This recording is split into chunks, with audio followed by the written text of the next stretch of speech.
great seminar today. Sanya Nishtar, who many of you know, but some of you don't, is going to present on a book that she's just published with Oxford University Press called Choked Pipes, which is really a very impressive assessment and prescription with respect to the Pakistani health system.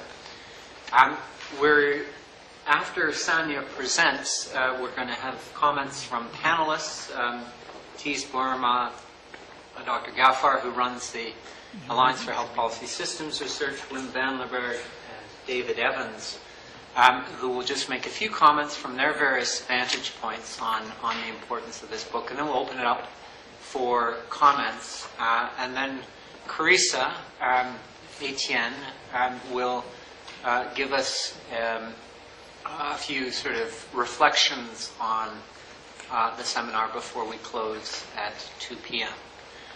Sanya is a doctor and cardiologist by training. Those of you that know her will recognize that she often talks about having been trained as a catheter jockey, meaning somebody who puts catheters into people's arteries and puts stents and opens up occlusions in the coronary arteries. So she comes from a very strong clinical training. But as she looked at the patients that she was treating at that stage of heart disease, she couldn't help but be impressed by the fact that the system and society weren't helping these people prior to a situation where they were having very difficult times managing advanced cardiac disease. And so a number of years ago she created an NGO inspired by the X-Files, the TV show, and she called it the Heart Files. And the Heart Files, recognizing her association with cardiology, but also this sense of trying to understand and better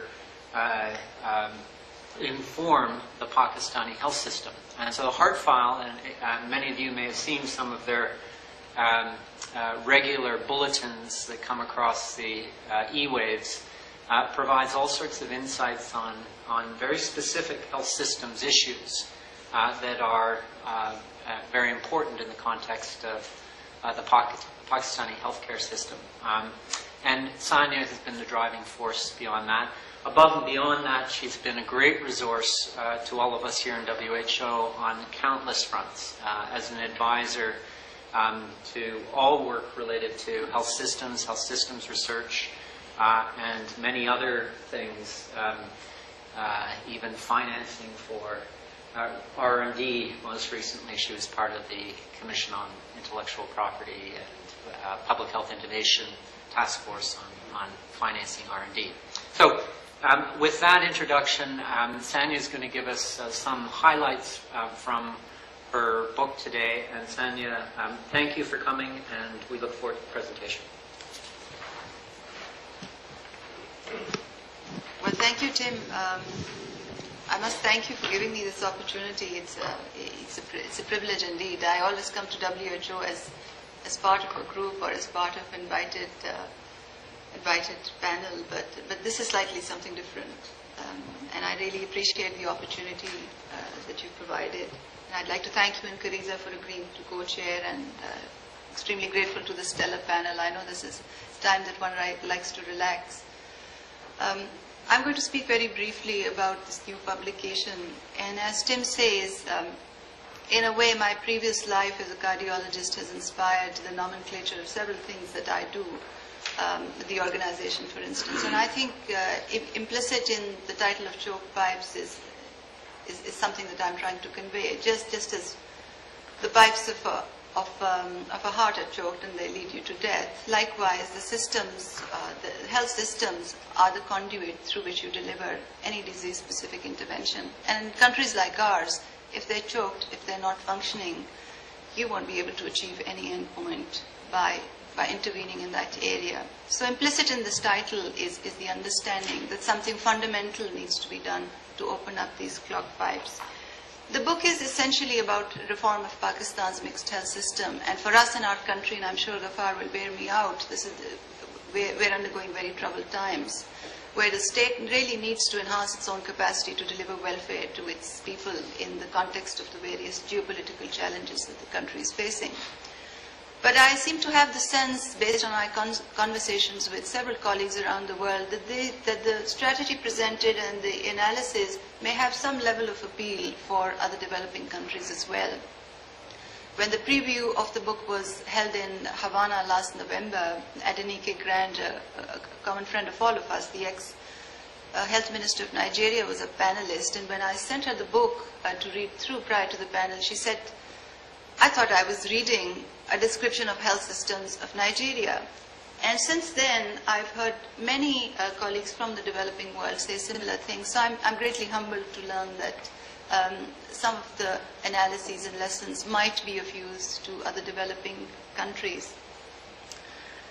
There are several considerations that make it relevant to other developing countries. The description of the mixed health systems syndrome in particular, and the description of challenges in each health systems domain, and the potential agenda for reform that has been proposed are some of these considerations. I'll quickly take you through how the book is organized, and Tim then wants to have ample time for everybody to interact and ask questions. The book is essentially organized in three parts. So the first part of the book talks about the historical perspective of reform within a country setting. It talks about the orientation of health systems. Then the second part builds upon that further. It analyzes issues in each of the 7 health systems domains.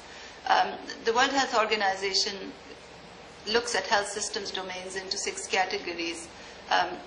I've added technology as another health system stream because I thought it would be a useful input towards the health system. Then part 3 of the book talks about the consolidated reform agenda. So it pulls together various pieces from each of the 7 streams. It consolidates it, and then it develops a roadmap for phase-wise implementation. And I've done this specifically because whenever you go to policymakers with isolated recommendations for interventions and streams, they tell you, well, what impact is it going to have in the other area, and how do we propose that we phase it, because we can't do everything at one time. So this has been done particularly with a view to proposing something in that area. In part 1, the chapter starts with a discussion of health as a human right. And Pakistan is not one of the 115 countries of the world which constitutionally recognize the right to health, which is a problem for us. But there have been several cases where the right to life has had a very progressive interpretation in case law in our country.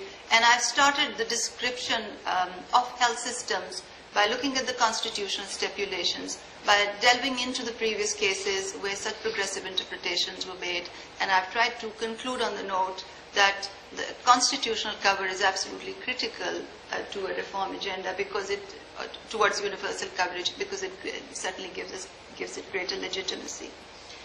The first part in the first chapter then goes on to inventorize the evolution of health initiatives in Pakistan, particularly the ones that had a reform orientation. So there's a very long description of all that was done in the financing arena, all that was done in the service delivery domain, PHC, medicines, and so on and so forth, the various statutes and policy interventions and restructuring arrangements. It discusses the role of donors in each area.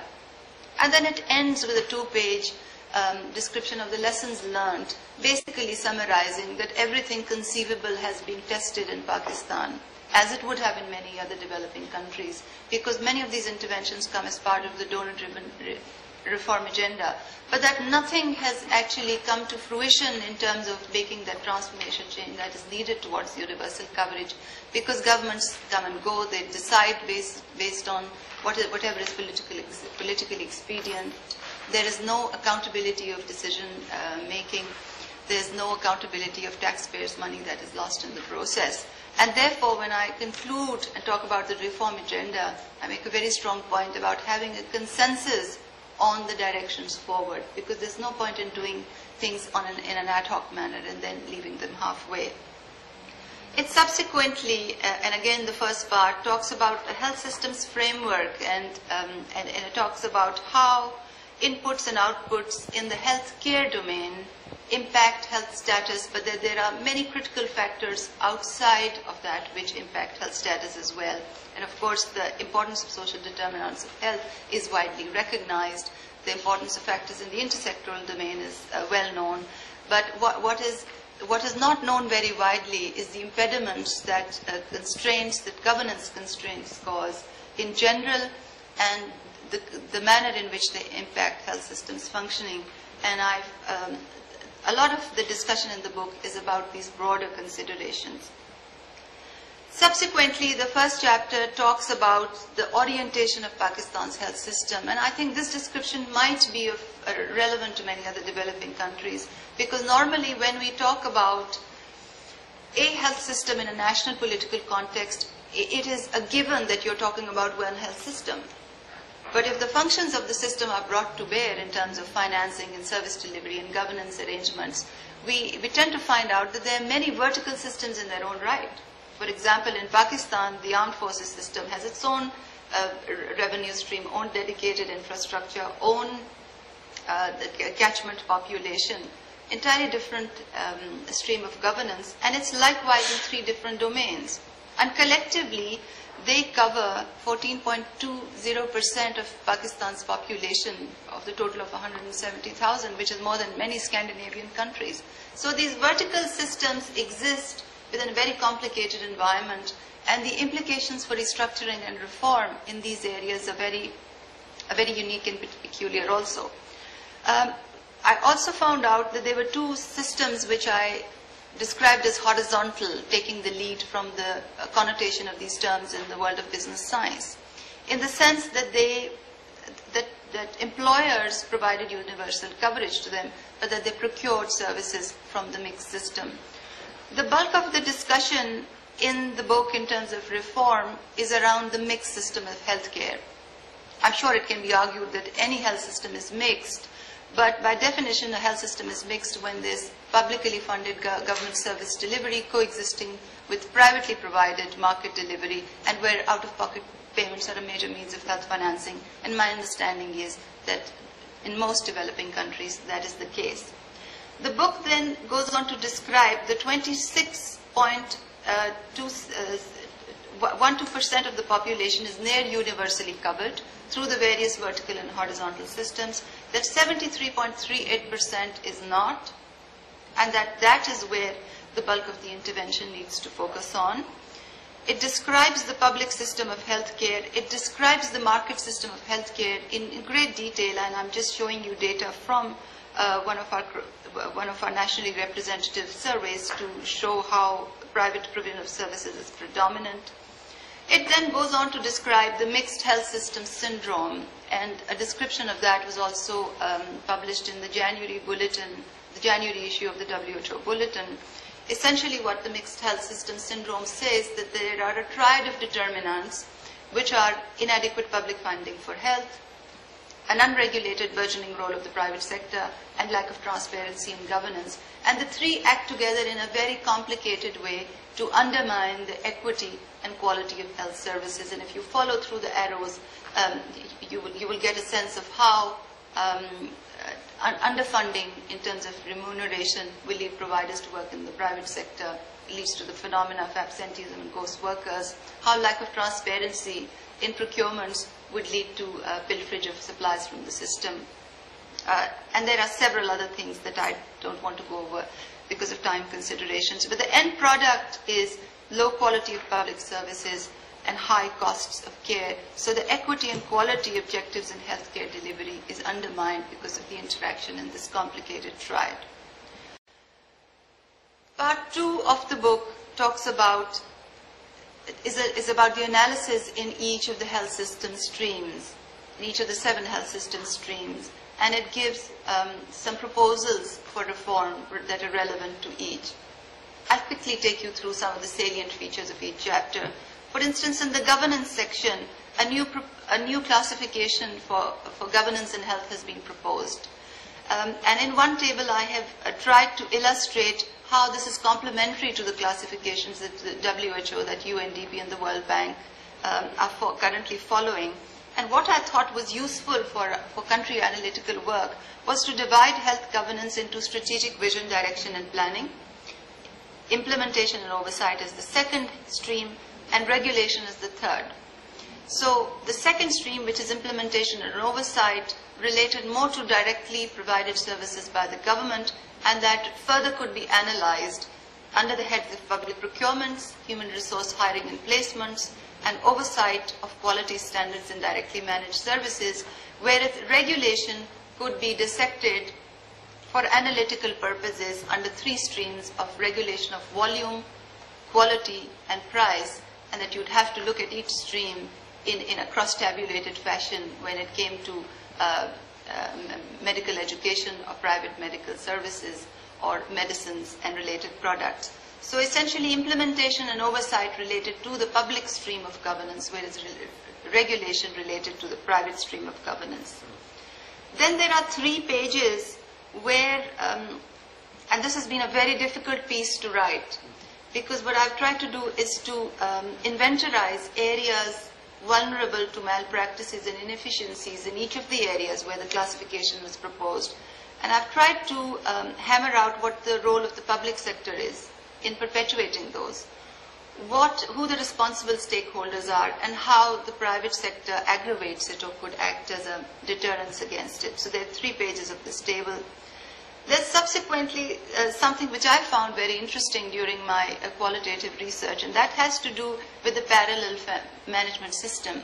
Essentially, these are systems operating in all environments where there's low public funding for public services, where a nexus of collusion is bred between the various stakeholders, and that is geared towards pilfering resources from the system. So we may, in our theory, in the analytics of the theory, think of absenteeism in straightforward scientific terms, but what perpetuates absenteeism is a very complicated institutional behavior which is geared towards pilfering state resources from the system. So there is a description of that. There's a description of what everybody knows in the field as a kitty fund, in which procurement markups are channeled, in which the salaries of staff that are allowed to be absent are channeled, into which billing markups are channeled, and there are institutional ways of sharing that. And these insights, although I've worked in the public sector as a physician myself for several years, these are things that happen at the administrative level that clinicians are not aware about. And these very seriously damage and undermine the ability of the state infrastructure to be able to channel anything for the intended purpose. And I found out during the course of my conversations with people that these were very rampant, but that nobody wanted to talk about them, let alone document. So for whatever it may be worth to you in the end, I thought it was something very important to describe. The second chapter is about financing. There are some new things in the chapter. For instance, our national health accounts was done for the first time in 2005 and 6. I've tried to build further on that, and to the government revenue stream, I've added the head of publicly mandated private means of financing under the public head. There is a fair bit of detailed analysis of donor contributions under different streams. So we're able to tell what the donor contributes off budget and what the donor contributes on budget. And this new analysis has taken up their contribution from what was originally documented at 2% to almost 5%. There are new figures for the percentage of GDP per capita spent on health, and the government is absolutely ecstatic to find out that Pakistan spends 2.90% on health as opposed to what they have officially been reporting in the economic surveys, which is less than 1%, because the analysis is drawn on many sources of financing which were not previously captured. And I'm working very, very closely with our National Health Account cell so that they can build further on these data for the next National Health Account rounds. The chapter also has per capita health expenditure estimates, and it's appalling to know that the difference is very wide. So for some vertical systems of pooling, it is as low as $6.23. For others, it is as high as $23.56. and understandably that is for the treatment of parliamentarians and people who are more privileged in our social hierarchy. The chapter has also inventorized the sources of collection, and what I think would be novel for you is that Pakistan has a unique source of collection which is in the which I have entitled as commercial profit. The chapter has also inventorized the sources of collection, and what I think would be novel for you is that Pakistan has a unique source of collection which is in the which I have entitled as commercial profits. So Pakistan has a vertically integrated social protection system for the ex-military personnel who raise revenue from commercial profits of conglomerate activity, and they fund a parallel social protection system. So very significant in terms of the universal coverage outreach, but the means of generating resources are highly controversial and have been greatly debated upon in various fora. Then I've analyzed the different streams of pooling in the country, the different streams of cash transfers, again under pooling. What has been recommended in order to broaden the base of health financing is to have different approaches for the formally and the non-formally employed sectors. And then the chapter has looked at some strategic purchasing opportunities where Pakistan has experienced, and it's outlined areas for further research, and it's proposed some recommendations. The service delivery side starts with the 6 challenges. So it describes the absenteeism, unauthorized payments, undesirable healthcare provider behaviors of the qualified and the non-qualified. It talks about the channels of filtering supplies, the challenges in prescribing and choosing diagnostic options, and malpractices in outreach services. And there are 2 figures that you might find useful to go over. This is the institutionalized channel of malpractices in publicly owned facilities, and there's another which describes how the same cycle is repeated at a field level. And people who run the EPI programs and the other outreach programs in the family planning arena are taking a very keen interest in these things. So contrary to what I had expected, that there would be a lot of criticism on what has been written, people are actually relieved that somebody has actually brought to the fore these things that nobody wants to talk about. Because our EPI program has continued to put in money without the desired outputs. We failed to eradicate polio. And contrary to what we believe, the problem is not with the western border, the problem is with delivery. And this is a modest effort towards describing how that actually happens and where you really need to put the handles. It is actually about the scale of institutionalization of those challenges. And when we come to the reform side, I can tell you how I propose going about that. The service delivery, setting key directions with regard to service deliveries, the chapter section focuses on primary health care from different perspectives, from the management engineering side, from broadening the first point of contact, with respect to how the national vertical programs need to be integrated. And there is this whole discussion about how decentralization as a broader governance reform in the country is underway, and what the hiccups there are. It talks about the package of the primary healthcare services. Then it looks at some detail on the previous hospital autonomy reform measures and where the impediments the systemic impediments have been. It looks in some detail on payment mechanisms, BCC, and trade and health. The human resource section looks at service delivery workforce and health administration under different heads, particularly with regard to quantitative and qualitative considerations in the issues of accountability. The medicine section actually was very difficult to write because the chapter in the beginning builds the context. So it says how the discussion on medicines relates to financing and to service delivery and other areas. Then what I chose was to use the issue of spurious drugs, which is a very contemporaneously relevant area in medical jurisprudence in Pakistan, to focus the discussion on quality regulation, on 3 streams of regulation: quality, price, and IPR regulation. And the quality regulation stream, then I've attempted to look at statutes in greater detail. What is it that's wrong within our current drug laws that enables such practices to flourish? And what are challenges in implementation? Which covenants are exploited? there's a fair bit of analysis of the institutional regulatory capacity at different levels, and about how the private sector can be harnessed to step up distribution chain security. Then there is a discussion on price regulation, on IPR regulation. The section on marketing is very, very interesting, and you might want to have a read through it. Procurements is another institutionalized vehicle for malpractices, and then there's a discussion on rational use before the chapter closes. And here is a diagram which graphically illustrates what the challenges are in each of the different domains. The section on technology, I think, is very relevant to the country, and then the reason why I pulled it out as a different health system stream is because Pakistan over the last 10 years has invested heavily into developing a state-of-the-art communication infrastructure. If you speak about our successes, then this clearly is one of them, but it has not been leveraged to deliver equity and transparency within the system.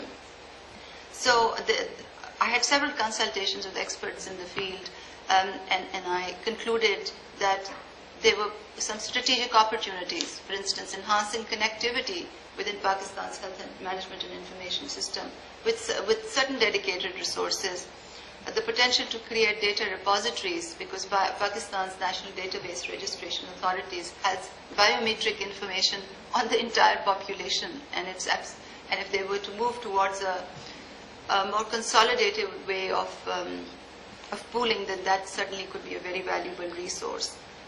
There are certain recommendations to use the technology backbone to minimize leakages and pilferages from the system, which are absolutely critical to addressing some of the systemic challenges that the previous chapters talk about. And then, of course, there are the standard recommendations with regard to learning, continuing education, and information dissemination. And in my own analysis, I think telemedicine is way down in the list of priorities. There are many other areas where the potential for impact is a lot higher. Health information systems was another chapter, and here I've drawn on my previous analysis in the preceding book to look at all the different health information streams, in the management information stream, in the surveillance stream, with regard to vital statistics, with regard to periodic surveys in relation to registries. Research, the National Health Account Cell, for instance, the mechanisms for translational research, the linkages with academic environments. And I've tried to analyze the different quick wins in each area. And what has been proposed is that the country should make critical investments in these areas, and alongside it should develop a dedicated apex institutional arrangement to collate and consolidate and so on and so forth. Part 3, very quickly about Part 3, is about reform. And there are 3 areas in this section of the book. Reform of overarching governance, because I'm convinced that in environments such as ours, unless there are some strategic changes at in broader systems of governance, things are not going to have an impact at a health systems level. The health system is a fundamentally integral part of the system of governance in a country. And in the emerging market countries which have shown economic progress, which is the proxy indicator of their sound institutions, better governance, the prospects of reform are a lot more different than in environments like ours, where some of the key parameters of governance are not in order. So what I passionately feel towards is the fact that unless there is proper macroeconomic reform, where there's growth, where there's job creation, where there's income supplementation, which contributes towards improved social conditions of the people, health status will not make there will not be a quantum leap. Subsequently, the issue of increase in fiscal space, unless Pakistan will implement the critically needed tax reforms and have some level of fiscal responsibility and debt limitation, and unless they will do some level of re-engineering of this civil service to have some accountability and performance-based norms included, unless there is transparency promoting reform, for which calls are being made from all the quarters, you will not be able to improve the base of funding. We will not be able to plug leakages and pilferages from the system. And it is only when there's some level of semblance and all these overarching parameters that reform of health systems might be in order, because that is a very complicated area. Reform of health systems is not something simple. Secondly, I've tried to build the relationship with social policy reform using a slide from the government's database to show that health shocks are one of the most common economic shocks faced by households. And then I've tried to inventorize what the conventional social policy domains are and how a linkage could be made with the health sector. As regards reform within the healthcare system, towards the end there is a section of the book which pulls out key areas from each chapter. Broadly there are 5 areas. One of them is addressing the broader systems constraints within the remit of the political economy. The second one is increasing in the base of public sources of financing through revenues and for the informal and informal sector through different approaches of pooling and management re-engineering of public service delivery. The third one is market harnessing regulatory approaches in order to broaden the first point of contact in primary health care, as well as to enable purchase of services in order to achieve equitable access. The fourth is institutional reform of state agencies mandated in a health role, and the fifth is about strategic use of technology. And then within the sphere of health reform, there are 3 areas. One is policy reform, and the book has there is a proposed policy that has been appended to the book. Secondly, as regards legislative reform, I've reviewed all the health laws since the creation of the country, including the ones that have been repealed, and I've tried to come up with a plan on where legislation would be needed to support a policy reform agenda of this nature. And then subsequently, there is a section on institutional reform where there is a table which says what the problems with the Ministry of Health are. So there are gaps at the level of the Ministry of Health. There are things they should be doing that they're not doing, and there are other things that they're doing which are not their mandate. And I know that this table has been accepted quite well by the Ministry of Health. Subsequently, there is also a proposal for enhancing capacity of the technical arm of the Ministry of Health. So I've mapped where the institutional gaps exist. I've tried to illustrate what the problems with the public management cycle are and what measures have a likelihood of success. There's also a plan for organizational restructuring because the reform plan talks about separating policy implementation and regulation. So clearly there are a plethora of institutional agencies whose roles and mandates need to be revised, and that's a proposal with regard to that has also been included. And then the last part, there is a plan for a phase-wise implementation of the reform agenda.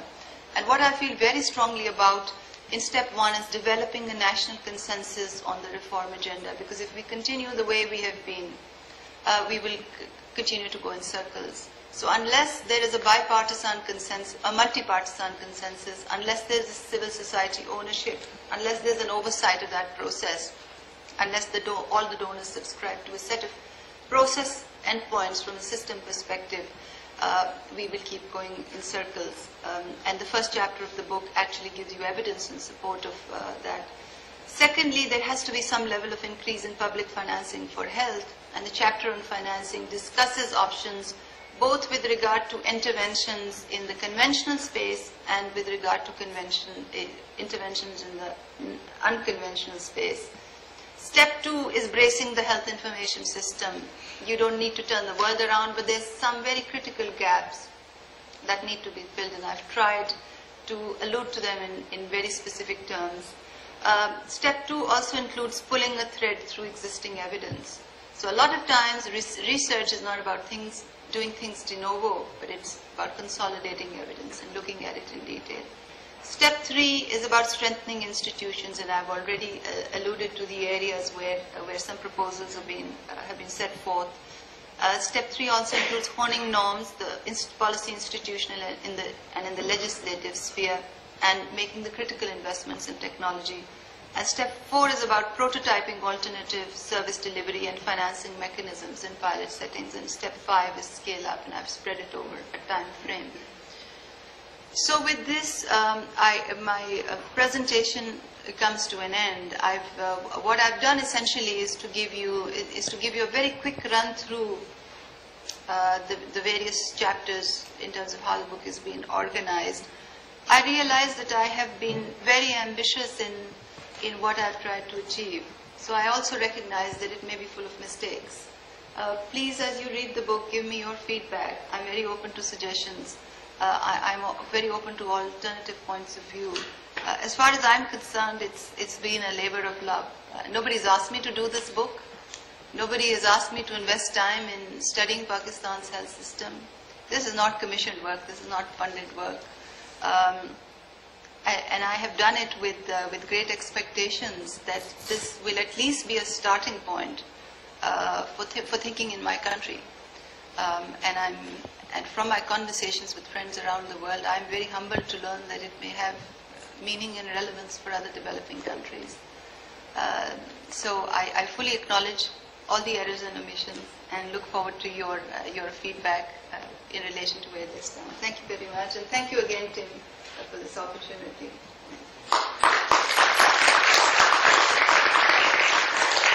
Well, very good. And I think for those of us who are challenged in terms of the amount of time we have to read, we've just got a fantastic set of insights related to the structure and content of the book, which is really a tour de force. So now we're going to begin the tough, hard questions. And Tis Burma is going to begin. And he's just going to give a couple of minutes of reaction, which might be comments, but maybe some issues that you might like to respond to a little later, or put them out on the table for others to respond to. So, Tis. Thank you, Tim. First, of course, I would like to congratulate Sanya with the publication of your book, which is really based on a rare combination of qualities that you have. One is the ability to really dig deep into data. Two is the insights you have and analyze all these different parts of a health system. And three, the stamina you have to, I think, put it all in one book. I think that's really great. Now, when I think choked pipes, I sort of think, yeah, how severe is this choking of Pakistan? So are we talking about a country suffering from mild asthma, where all other countries are having chronic bronchitis, or are we talking about something very differently? So how good or how bad has Pakistan been doing during the past 2 decades in order to sort of guide the reforms? And I think you have several things in there, but I'd just like to stress that a bit more, because I need a sort of yardstick of where does Pakistan stand. And there are qualitative approaches there, and there are quantitative approaches. Now, it may not be a surprise that I focus a little bit on the quantitative side. Are there any data out there in Pakistan? And I brought the other hardback that Sanya did a couple of years ago, in 2007, Health Indicators of Pakistan, where you really dug deep and pulled together all the data. So I think that's underlying this analysis, and then perhaps you could say a little bit more about that. Does Pakistan have any data? Of course, we heard about the Health Management Information System, and I was glad you pointed out that there have been investments in the information technology, but in fact, we have seen very little improvement in the quality of data. So the technology is probably driving some of the change, but it hasn't really helped public health at all. But there are many surveys, and Pakistan is a country that didn't have a lot of DHSs for actually political reasons. There was one in 1990 and then again in 2006, but there have been many other surveys that you've conducted, and I pulled data from including mixed LSMS, household budget surveys, and also demographic surveys, because Pakistan doesn't have a civil registration system that gives good data, but there have been at least 6 or 7 or so.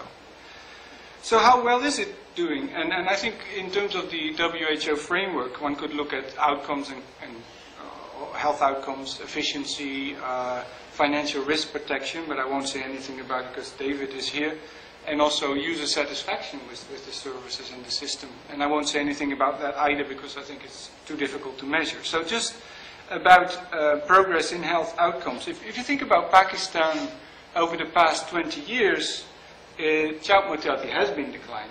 It's just under 2% per year, which is only half of what would be needed for the MDG. So that's not so good. It's slightly higher than the average of low-income countries. It's a bit better, actually, than the average for MRO in terms of decline, but it's much worse than in zero, the other countries. If we think about coverage of key interventions, a more immediate output of the health system, I think Pakistan is also lagging a little bit. Major goal of health systems. I know you have district data for more than 100 districts. There are big gaps between districts, also pro and poor and non-poor. Is it actually improving or is it getting worse? And that kind of information, I think, would be useful to have when one thinks about choked pipes. And then finally, on efficiency of the health system, and the easiest measure that we often take is sort of in terms of how much money Pakistan puts into health or its level of economic development. What are some of the health outcomes like child mortality?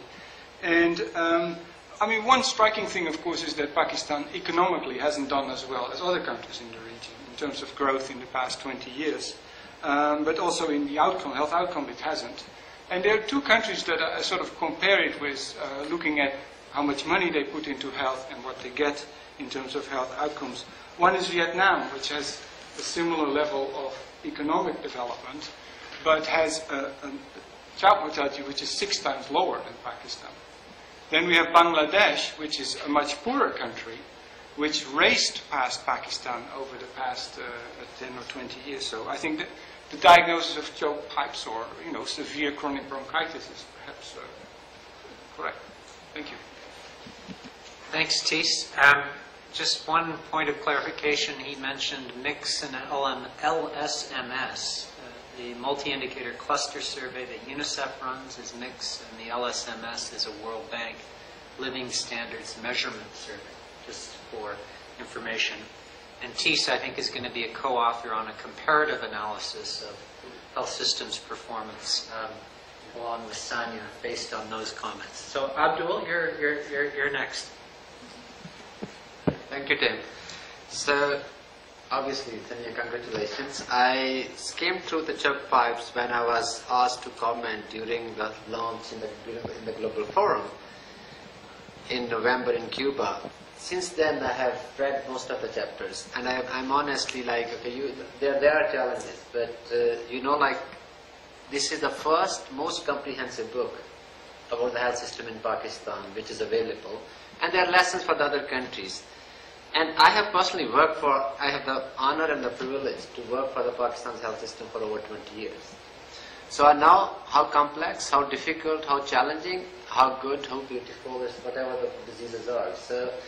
But I think she has done a superb job in identifying what are the challenges, what are the difficulties.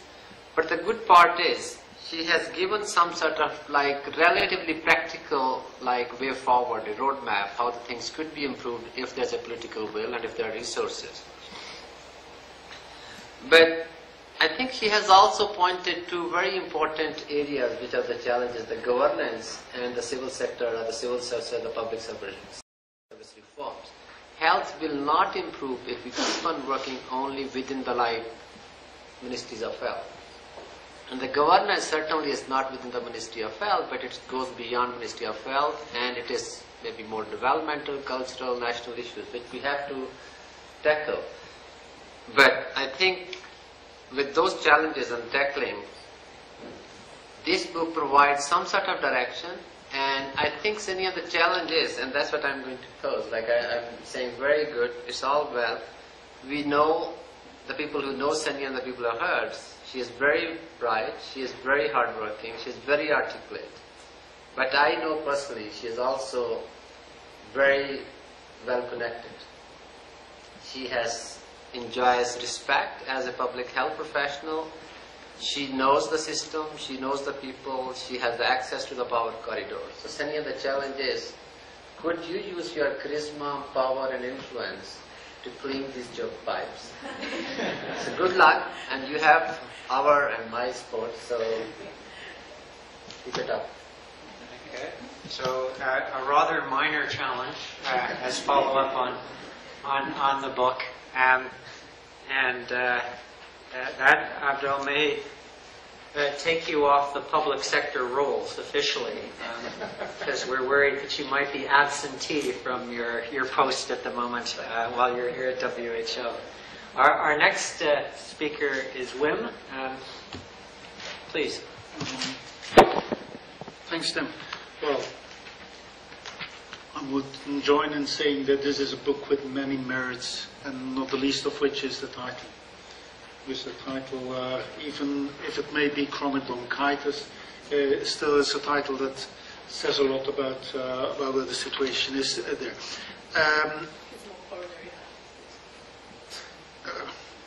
Chronic or acute? That's the question. One of the merits of the book, I think, and another minor one, is this notion of mixed health systems syndrome. And I think that is very important because it's an issue that indeed affects many, many countries in the world, and that has certainly here in WHO for a long time been an absolute blind spot. This is the thing that everybody knows, but that nobody talks about. So I think that's really an important issue. But I have questions on the terminology, and on the terminology, and particularly on the terminology on the use of the word malpractice in there. And I wonder so that will be my question, to what extent this is intentional, because what we're really looking at is a mix of different things. It's a mix of very reasonable coping strategies of people trying to survive in very difficult circumstances.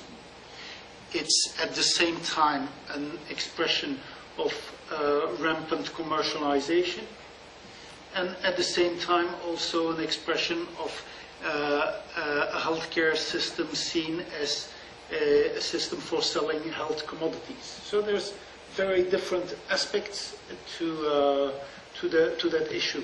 And I wonder how helpful it is to call that malpractice, or to call a number of these behaviors, to call them malpractice.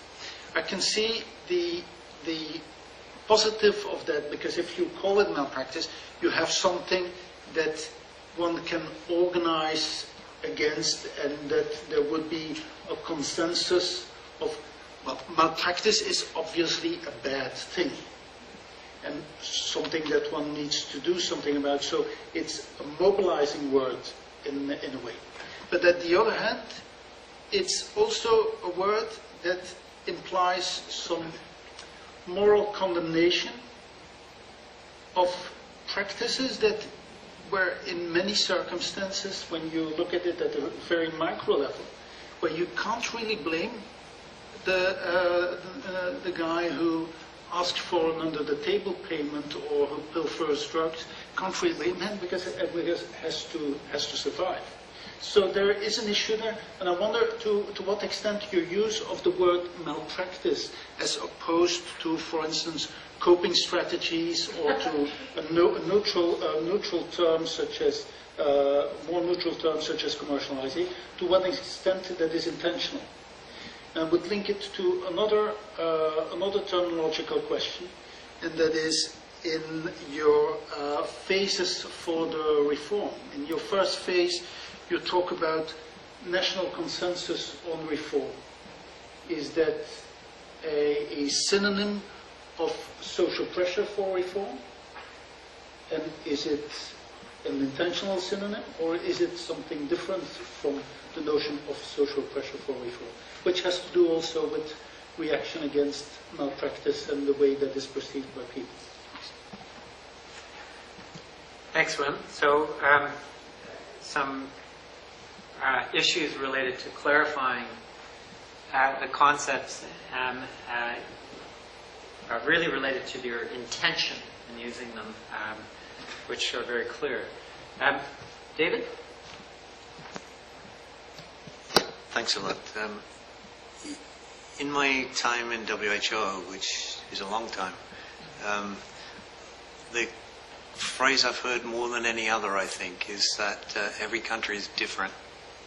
And I think that most people use that in terms of meaning, well, we can't really learn from each other.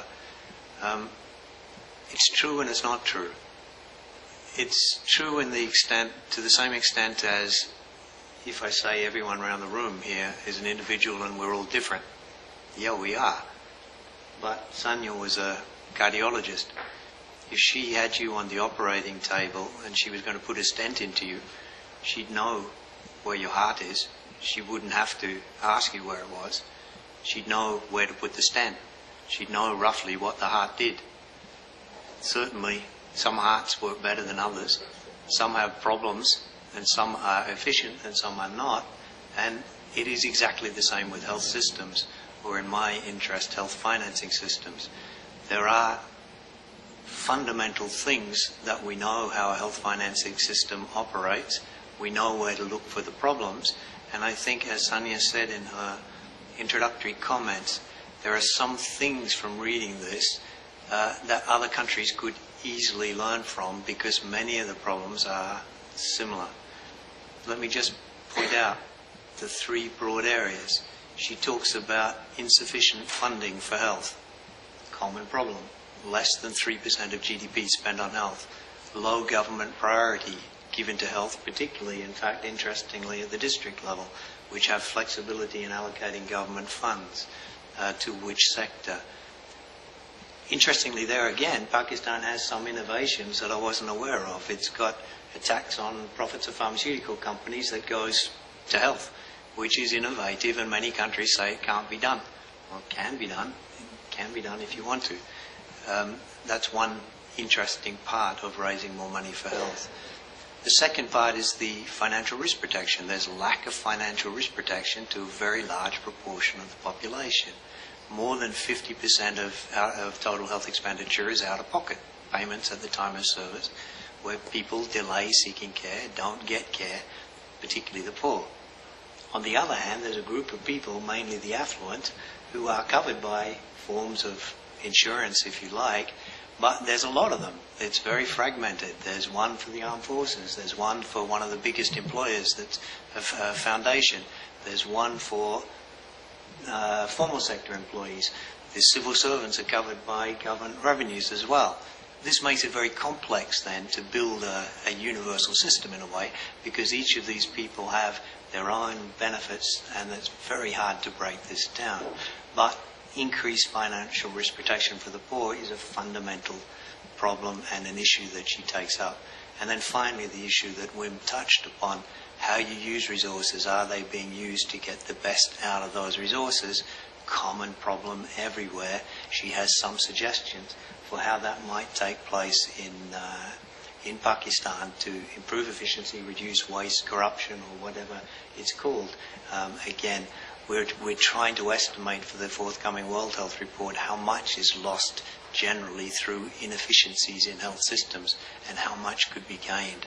And I think that this is a very important area where countries don't spend enough attention to. So I think there is a lot that countries can learn from in reading this. I think it's worthwhile reading it. And maybe if there is a question, the question would be why the comprehensive solution of a national risk pooling system, which she calls social health insurance, she rules out.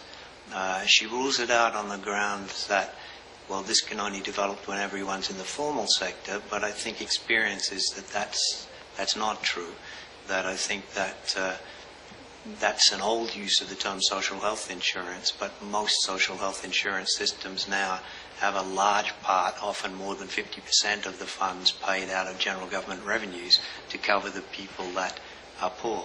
And so the question is it more a practical question that I mentioned of very hard to break down the elite in their own very well-functioning health insurance system and merge them into one big pool, or is there some other fundamental difference? So thank you very much. Thanks, David, and really invoking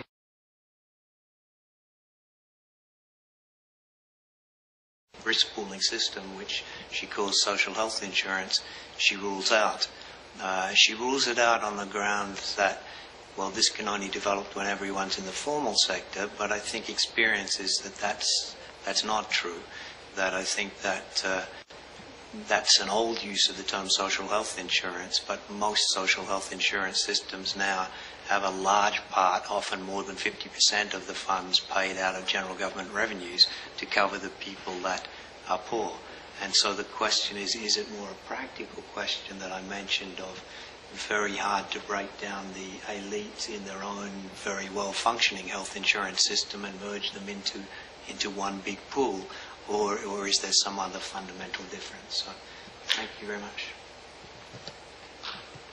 Thanks, David, and really invoking, similar to the Thies in the first comment, this sense that there's a tremendous amount that's being learned through the in-depth analysis, especially if we think about that relative to other countries. And Sanya herself mentioned how was the Minister of Health or somebody from Nigeria said they thought they were reading a book on their own health system when they read this book on what's going on in Pakistan's health system. So clear value above and beyond Pakistan for those of us interested in health system. You've got some questions there, but I want to get a sense of the questions in the audience because we've got about another half hour officially, and I'd like to make sure that we tap some of the curiosity or comments that are out there. So people give me a show of hands in terms of people like to say something. I got at least a finger there. A second. So Richard, Lil, Carla, do you want to kick us off? And then maybe what we'll try and do is have a brief set of responses from you, recognizing that some of the questions that have been asked are going to be the subjects of other books. Richard?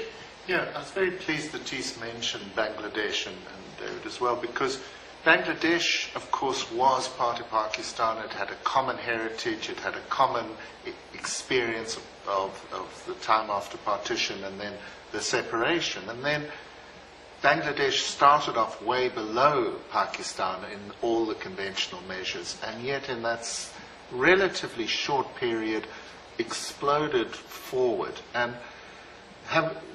I only visited the Bangladesh and Pakistan during the 1990s, and what really struck me as the big difference, particularly at the district level and district hospitals, was the gender differences. That in Bangladesh there were lots of women involved in health system activities.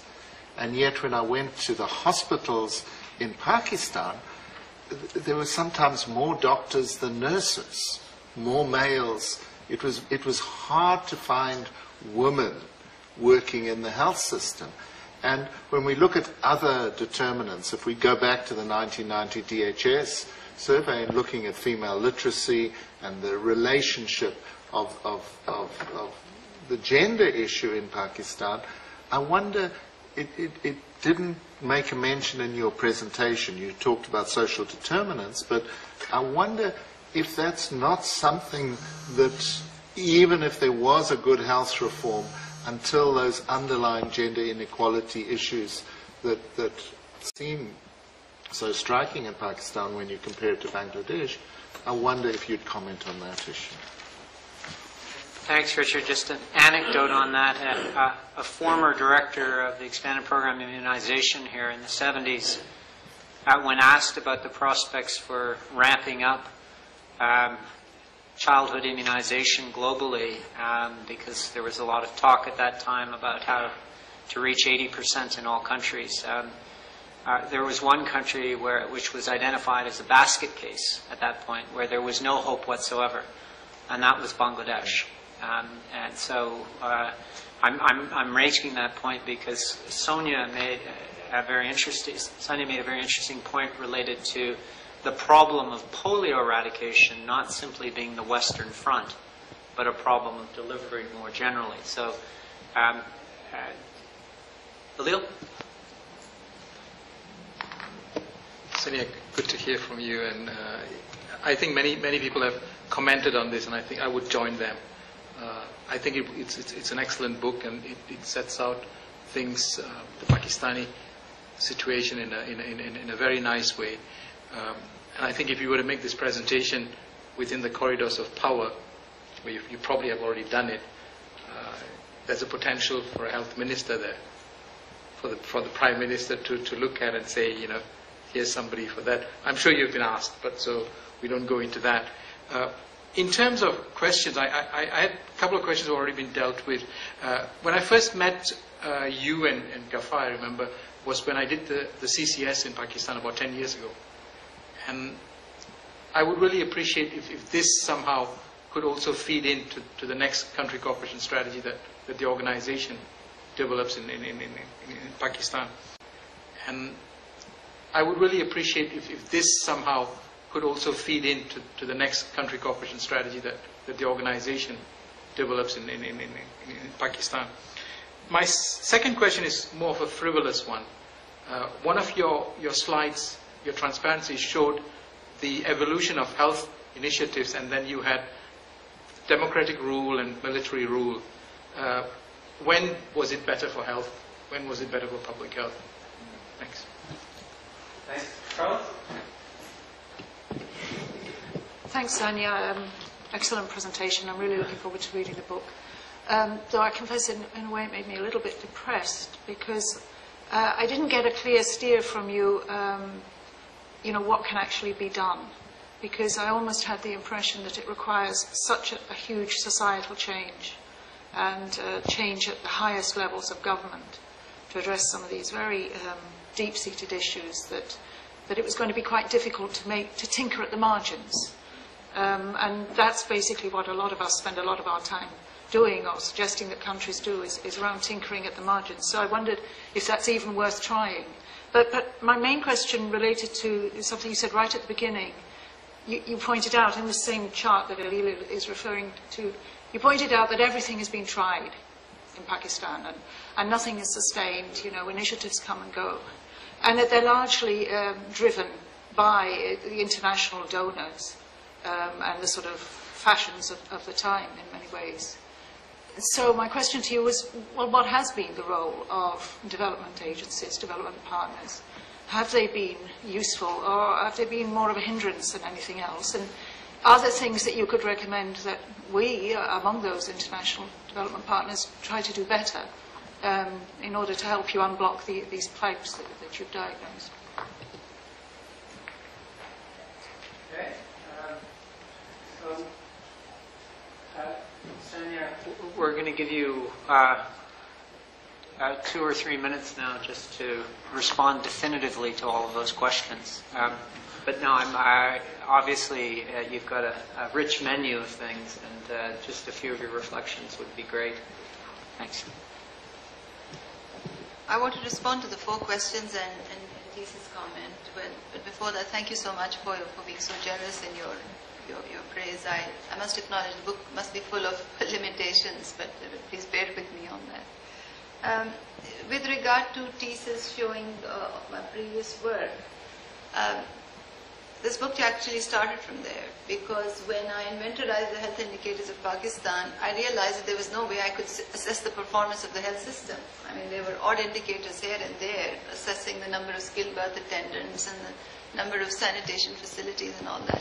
But there was no mechanism of assessing health systems performance assessment. And then I looked at the international normative frameworks. There was piecemeal guidance. There was no clear direction on how that needs to be done. So Tis and I are now working together, as Tim said, on developing a health systems performance assessment framework in Pakistan, which we hope will be of use for the developing countries. But in terms of a formal assessment, no, this book is not a formal assessment. With regard to Wim's question, you know, the word malpractice has been used in a very broad context. It was a very difficult choice for me, you see, because under that rubric, I'm referring to a number of things that fall on a spectrum. On one hand, as you very rightly say, these are individual coping strategies for which coercive action is not the answer. And at the other end of the spectrum is state capture, which biases policies and laws to the detriment of the disadvantaged. And in between them lie different patterns of institutionalized for want of a better word, corruption, to be very honest. So the word malpractices is a slightly more civilized word that is being used to denote all these behaviors.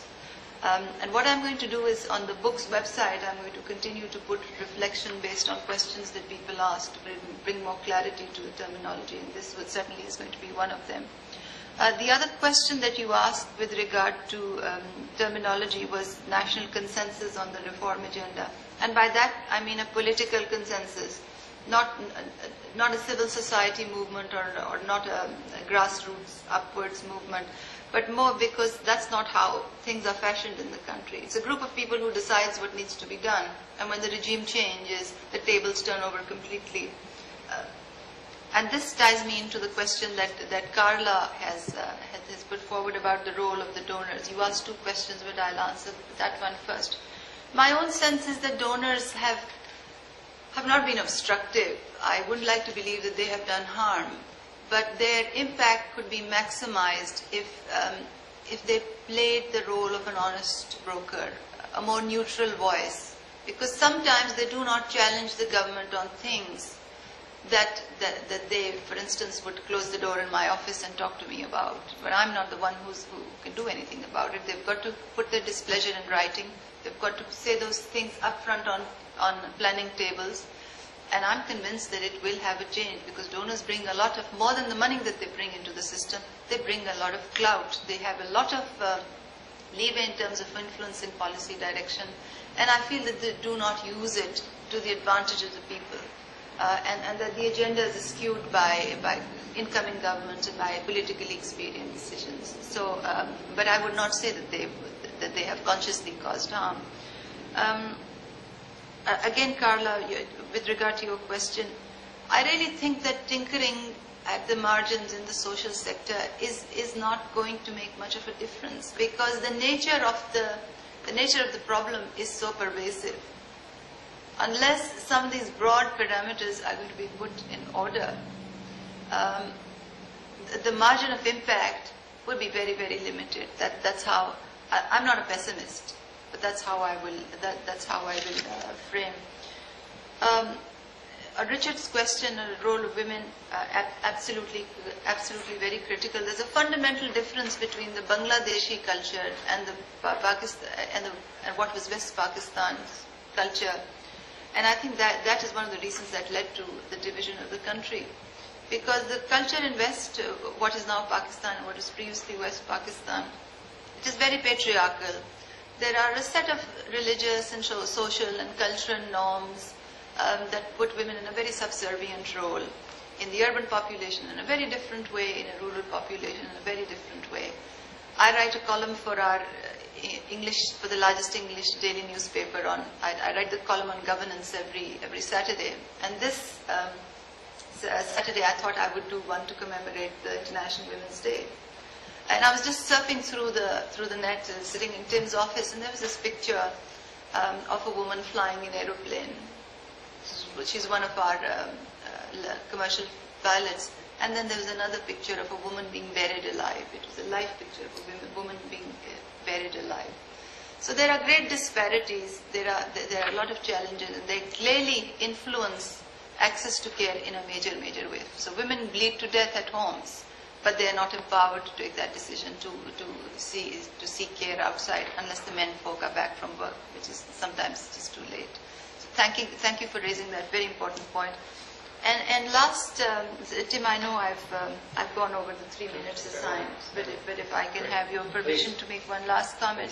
On David's point, I think there may be an issue of semantics. I certainly am not an authority on health financing, and I have acknowledged right at the very beginning that I've tried to grapple with so many things on a very diverse palette. What with regard to your comment about my saying that Pakistan should not proceed towards social health insurance for the informal sector, that is not what my intent was.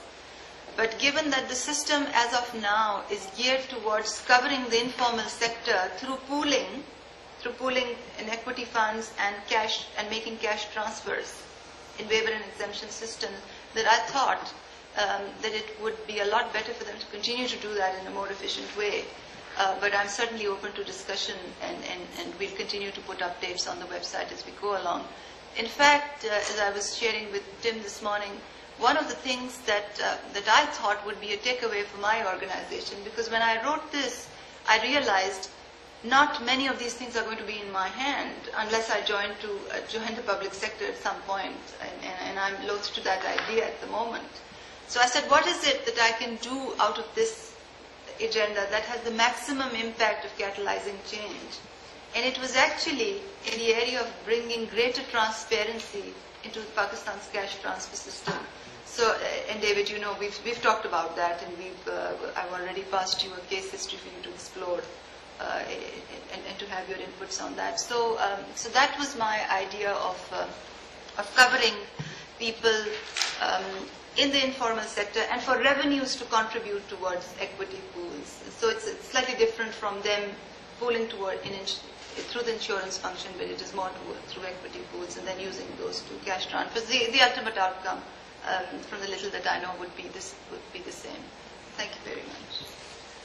Thanks, Tanya. Your efficiency has allowed us the opportunity of another round of questions. So other comments, questions from people? Before I ask you directly? No. Am I missing any hands? Because I have a number of blind spots. Okay. Well, if not, then I'll take chair's prerogative and ask one question. And just in the context of being stimulated on many, many fronts in this. I mean, I think this is one of the strengths of the book, is that you've got a level of analysis such that you get below the macro clouds of the health system and really into subsystems and specific functions and dysfunctions, which are enormously illuminating. But one question I had is a sense of the whole demand side. And if you look through this, one of the critiques of sort of the building block or the main domains functions of the health system is that it doesn't give attention to the demand side. I'm conscious of the fact that you're really an NGO, civil society, and that's often associated with demand. And clearly the way your Heartfile website and communications work is that you're communicating to a large audience. But I didn't hear a lot in terms of your prescriptions and way forward related to how that demand might be mobilized either differently or more,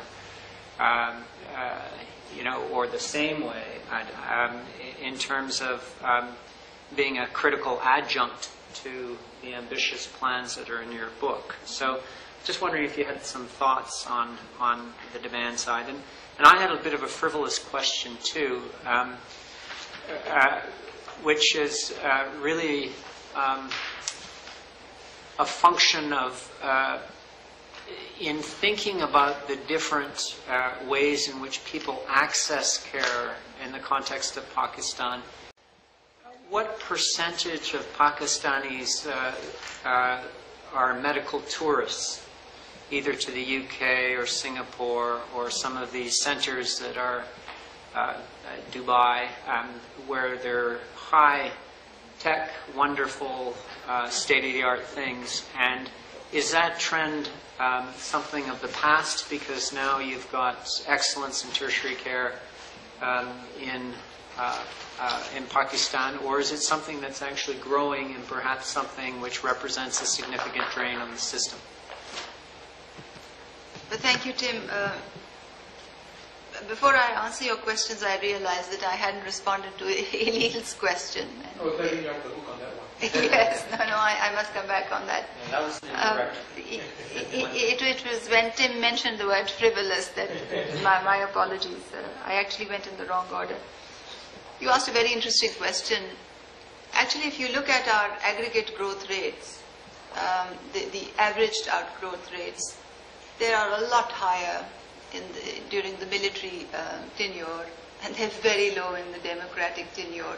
I won't get into the discussion on that. That's a very complicated discussion. That does not mean that the military does better than the democracy. Democracy has its own challenges, as we're experiencing currently. But that's embedded in a complex interplay of where those time periods, what those time periods represented in terms of Pakistan's geopolitics and how aid was channeled and so on and so forth. There are lots of conspiracy theories behind that. So growth rate, yes, it has gone better, but the details notwithstanding. But in terms of how health has fared, there's been a straight line. Ghaffar is working on a paper on health governance in the same group, and he will bear me out that the spending on health has been straight. There has been no dramatic change in health outcomes over a period of time. So that's with regard to your question. And thank you for your suggestion about the country cooperation strategy. The WHO representative I work very closely with him, so I certainly will draw his attention to that. Tim has asked a very difficult question, as usual. With regard to demand side, I think there are two areas. Well, at least there's one area where I have made a very conscious effort to pay attention to that.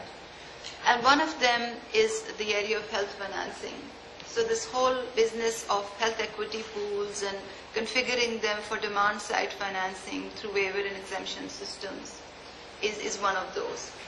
Because in my own observation, in interventions of community health insurance in Pakistan, where microfinance programs go to groups and tell them, pay a minor contribution and your health care is going to be covered, and then they subsequently go to access care and they find that this is not covered and that is not covered, and then you see that there is a trend towards dropping out of those systems. So my own opinion is that if demand side financing is prioritized through waiver and exemption systems, the likelihood of people subscribing to that mode of financing would be a lot better than it is currently in community health insurance. Secondly, your question about medical tourism, and my answer would be no. Pakistan has not developed a state-of-the-art medical infrastructure of the nature that India has across the border, which keeps their domestic consumer of high-end health care within the country. That has not been the case, exceptions notwithstanding.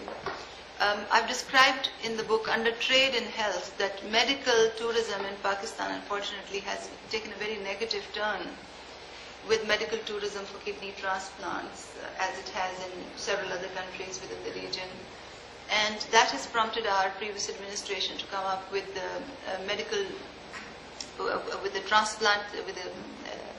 human organs transplantation bill last year. That bill unfortunately lapsed because it was an ordinance, it was a presidential ordinance, and it had to be enacted as a bill. It unfortunately lapsed, and the new version of the bill that is now being tabled in the Assembly is a far more watered down version of that. And at the cost of another 2 minutes, I must tell you an anecdote. My husband was telling me on a drive a couple of days ago that a friend of mine who lives in America requires a renal transplant. And he's coming to Pakistan for a renal transplant because the waiting list in the state that he lives in is about 5 years.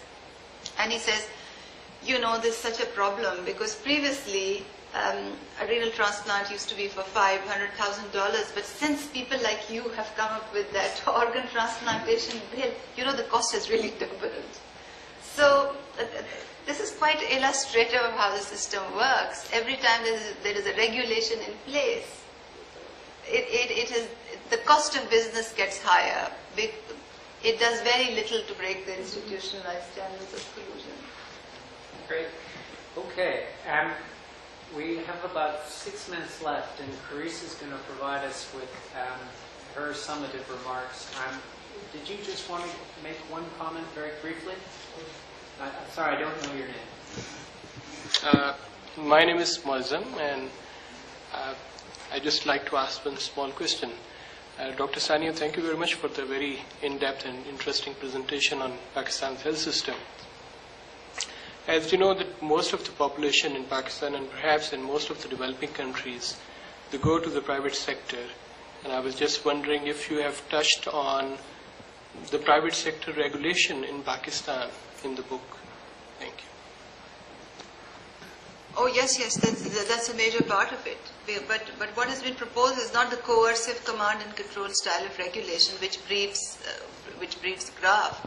But in broadening the first point of contact in primary health care, this whole discussion and this whole reform, proposals for reform agenda to harness the outreach of private providers and to use that as a tool for market harnessing, institutionalizing market harnessing means of regulation is very much along the lines of what has been proposed. And secondly, to leverage private sector entrepreneurial talent to revitalize the management of state facilities is another area where public-private engagement has been greatly recommended. Thank you, Tim, and let me begin by congratulating Sanya on this piece of work, and certainly to reflect the sentiments here that we do hope that this book can be an agent for change for health in Pakistan, but also beyond. And I think this draws also on the expressed views here that the situation and issues as you have presented them in Choked Pipes really reflects many of the same issues and the situation existing in many developing countries. And the fact that we can learn from each other, I think that was very well said. In your characterization of the health system, particularly when you looked at the inputs, in a way resembles very much our whole concept of the 6 building blocks. But I think what you have done also is to highlight infrastructure, which for me is one of the areas in our own health systems framework that has not received sufficient attention, and that I thought was also very helpful. The discussions as presented in the book, but also the discussion here, I think this emphasize and amplify the fact that health systems are really complex systems, consisting of a number of subsystems, each of them with a number of subsystems. And so in terms of looking for solution, in terms of discussing health systems, it really is not just a linear approach. It is real, and we don't know how tinkering with one therefore affects all of the others, and what is the exact impact on individual countries. And I dare say that probably will be the topic of much research as we continue. And even as we discussed financing, and we looked at financing, and we looked at the different modalities of financing, and the whole public, private, and mixed health system, and how each of those could have its impact on access to health services and coverage. And I think very importantly too, the recognition that despite almost fourfold increases in external resources, particularly by our aid donors, that the transformation change has not occurred, and certainly has evaded many developing countries, as was for Pakistan, but as is in many developing countries. And therefore, a full understanding that investments per se do not always result in improved health outcomes. And sometimes you get quite the opposite effect. And this is why I liked your characterization of the health system as conduits. And I think we need to remember this. In the whole reform agenda, the emphasis on the policy reform. How do we achieve policy reform that leads us to universal coverage, but sustainable universal coverage?